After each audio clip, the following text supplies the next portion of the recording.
Good afternoon. It's Monday, the 28th of September. I'm Erin Viner, and this is IBA News broadcasting from Jerusalem. We once again open on the Temple Mount, where clashes between Palestinian rioters and security forces broke out for the second consecutive day. Paramedics were called to the holy site to treat 3 protesters for injury related to the firing of tear gas, although so far no arrests have been made. According to police, security forces entered the site early this morning after a series of failed attempts to persuade Palestinians gathered in the area to end the standoff and to agree to clear the site of weapons. The units then came under attack by a barrage of rocks and firebombs hurled by the activists, who had barricaded themselves within the Al-Aqsa Mosque. Bottles filled with unidentified material were also hurled at forces, in addition to firecrackers that were shot at them. Over the past several weeks, the compound has been a flashpoint of unrest, coinciding with major Jewish and Muslim holy days. Further tensions are expected during the rest of the week as Jews celebrate the festival of Sukkot. Defense Minister Moshe Ya'alon has confirmed that after the second missile in as many days hit the Golan Heights yesterday evening, the IDF launched retaliatory strikes at 2 artillery guns in Syrian territory last night, just over the northern border. The defense chief said that both rockets fired into Israel on Saturday and Sunday came as part of the ongoing civil war in Syria, but that the state of Israel will not ignore challenges posed to its sovereignty and that it's crossing the red lines. He added that the government continues to hold the Syrian regime and its army responsible for what takes place in its own territory, and that the IDF will act to prevent any attempts to harm Israeli citizens or security. Lebanese media sources are reporting that a deputy commander of the Syrian military's Battalion 90 was moderately wounded in the strike in the suburbs of Quneitra, which remains under control of President Bashar al-Assad, and where operatives of his Hezbollah terror ally are said to have been given free rein. There were no injuries caused by the attacks on this side of the Golan border. The area has repeatedly been the site of spillover violence since the war erupted in Syria 4.5 years ago. Last month, the IDF launched a direct strike against a vehicle carrying 4 to 5 men believed to have deliberately fired 4 missiles into Israel, also in the area of Quneitra. Staying in Syria, where the French military launched its own first airstrikes on Sunday. Defense sources in Paris say that the forces destroyed an Islamic State training camp in the eastern part of the country. The French military communications department says that the mission involved 5 fighter jets that targeted an area just south of Deir ez-Zor. They say that the strike was based on intelligence that was gleaned from 12 reconnaissance missions launched since September 8th and was carried out to prevent ISIS attacks against French interests and to protect Syrian civilians. Until now, France has only targeted sites in neighboring Iraq and has contributed just 3% of the airstrikes launched by the U.S.-led coalition that is battling the Islamic State. The opening session at the United Nations 70th Anniversary General Assembly will begin today, when U.S. President Barack Obama and his Russian counterpart Vladimir Putin are slated to address the International Forum in New York. The conflict in Syria is expected to top the Assembly's agenda as the world's diplomats direct their attention to ending the civil war. Today will be Putin's first appearance at the General Assembly in more than a decade. Iranian President Hassan Rouhani is also scheduled to speak and is expected to also focus his own address on the Syrian crisis. The gathering of 160 leaders comes during what United Nations Secretary General Ban Ki-moon describes as a time of turmoil and of hope. Prime Minister Benjamin Netanyahu is set to take to the podium on Thursday, one day after Palestinian President Mahmoud Abbass. As part of the efforts to resolve the Syrian conflict, U.S. Secretary of State John Kerry met with his Russian counterpart Sergei Lavrov at UN headquarters in New York yesterday, where they conferred on Iraq's announced effort to coordinate intelligence with Syria, Iran, and Russia. I think the critical thing is that all of the efforts need to be coordinated. This is not yet coordinated. I think we have concerns about how we're going to go forward, but that's precisely what we're meeting on to talk about now. Our presidents will be meeting tomorrow. This is the beginning of a genuine effort to see if there is a way to deconflict, but also to find a way forward that will be effective in keeping a united, secular Syria that can be at peace and stable again without foreign troops present. And that's our hope. NATO Secretary General Jens Stoltenberg also commented on the complexity of the Syrian conflict, particularly in the wake of the increased involvement of Russian forces.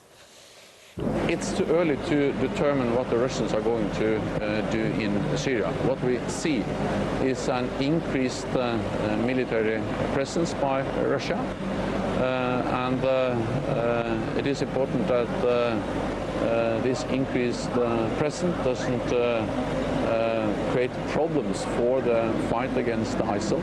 So there is a need for contact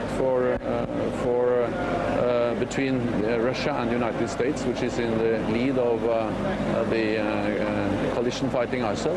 And I welcome that there are already, and there are going to be also more talks, contacts between the United States and Russia addressing the challenges in Syria. And I would also urge Russia to play a constructive and cooperative role in fighting ISIL. To support Assad is not a constructive contribution to finding a solution in the crisis in Syria.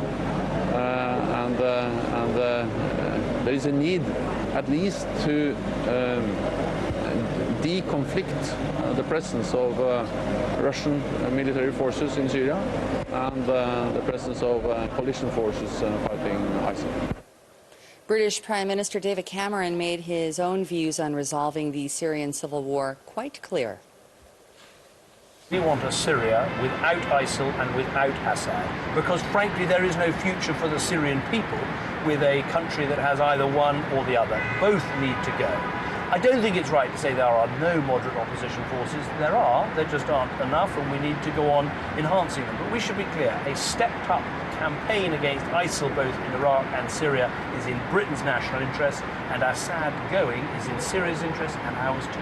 But you are talking about President Assad now being a transitionary figure. By implication, he's staying in the short term, because the alternative is worse. But what we're saying, as we've always said, is you need, on top of the military campaign against ISIL, you need a political strategy and a peace settlement where you have a transition in Syria from Assad to something else. That's always been the case. It needs to happen, and that's still the case.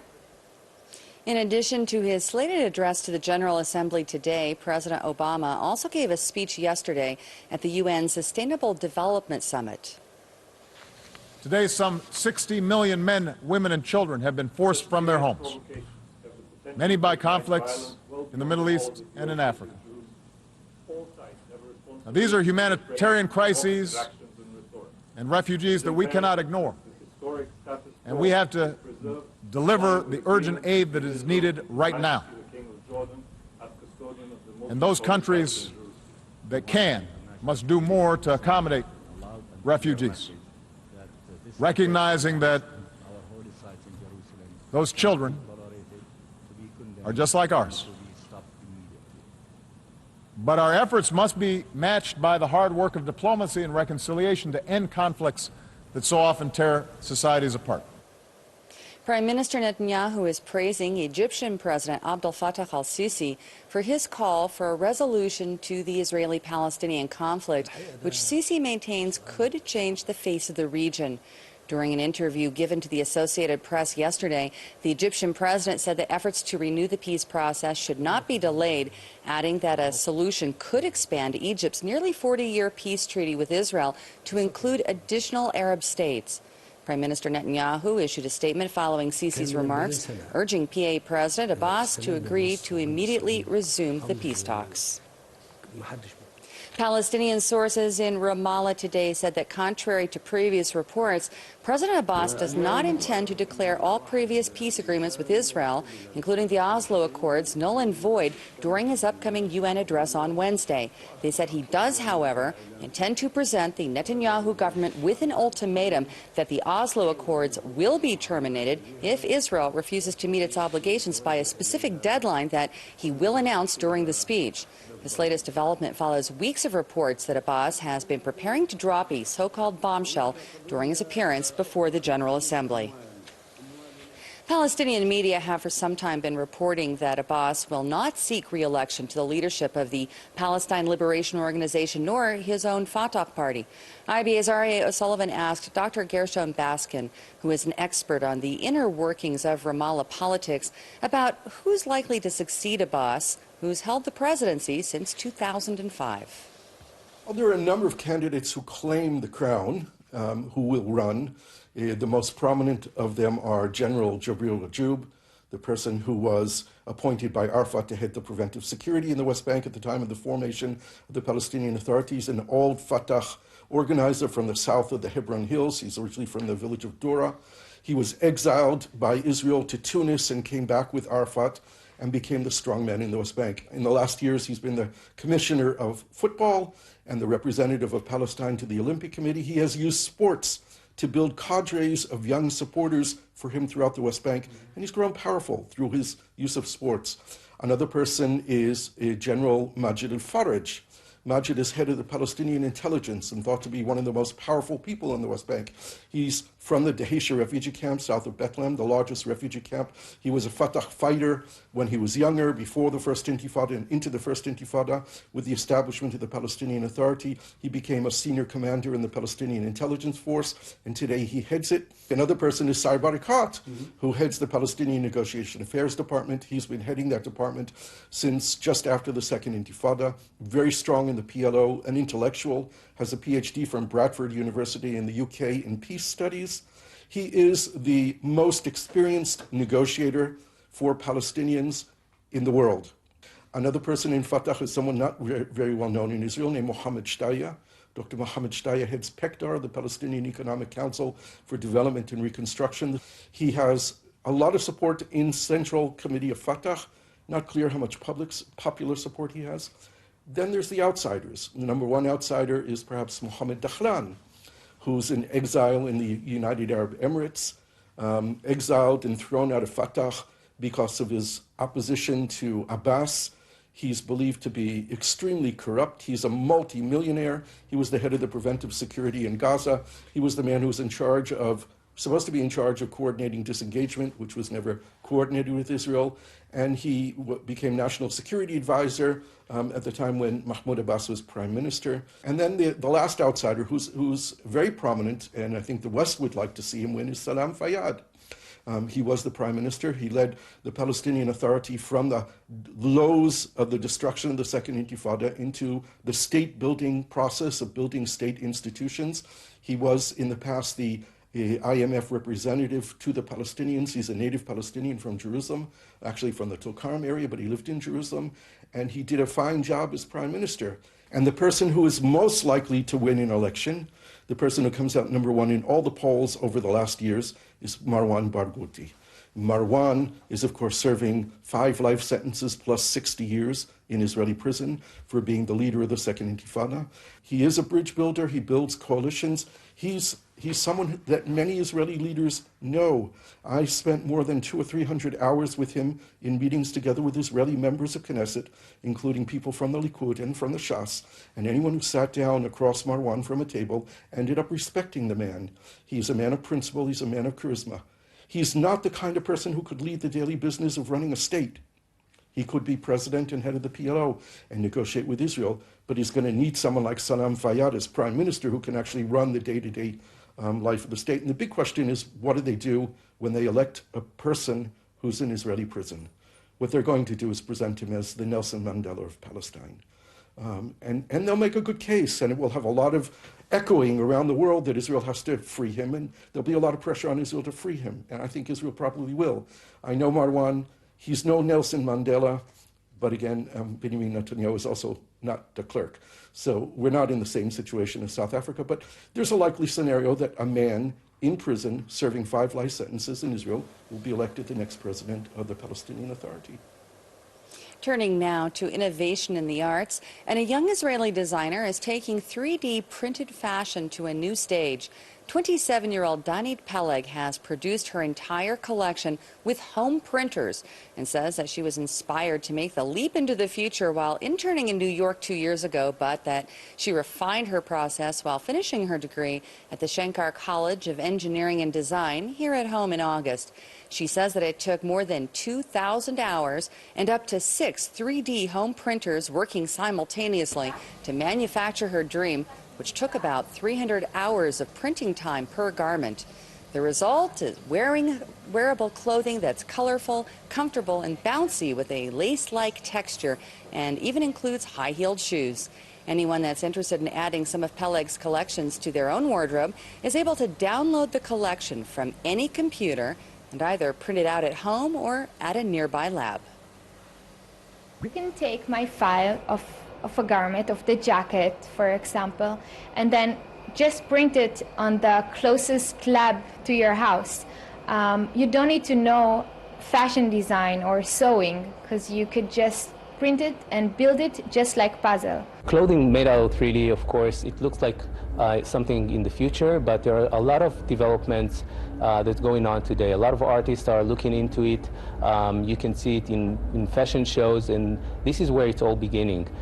When you see designers that looking into a solution in 3D printing, you'll know that the technology is going there. So I think that 3D printing will take a major part in fashion. It's like the music industry. Just a few years ago, we would go to a store and buy a record, and now we can just download the music we like. And I feel it might happen with the fashion industry as well. We might be able to download the t-shirt we like just in a click of a button and print it at home. The IBA weather team tells us that we can expect another beautiful autumn day tomorrow with no significant change in temperatures. Here's the forecast at home and abroad over the next 24 hours.